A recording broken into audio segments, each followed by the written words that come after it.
Reklamador ka ba? Magandang araw po. Kapit pandasal na po tayo. Ito po si Cardinal Chito Tagle.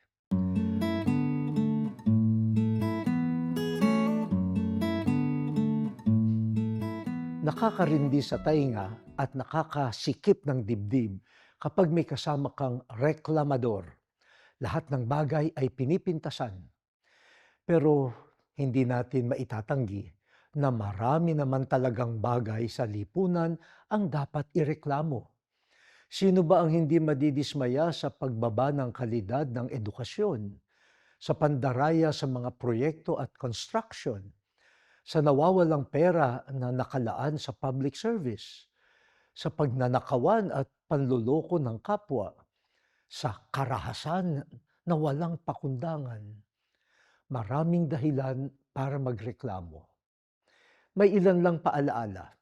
Una, kung nakikita natin ang pagkukulang ng ibang tao at mga institusyon, sana handa rin nating aminin ang ating sariling pagkakamali at kung saan tayo dumaragdag sa problema sa lipunan.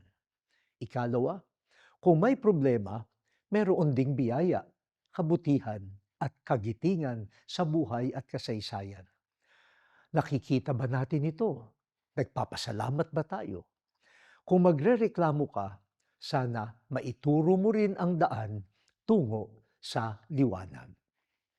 O Diyos, sa pagtugis namin sa kadiliman, tahakin nawa namin ang daan ng liwanag. Amen.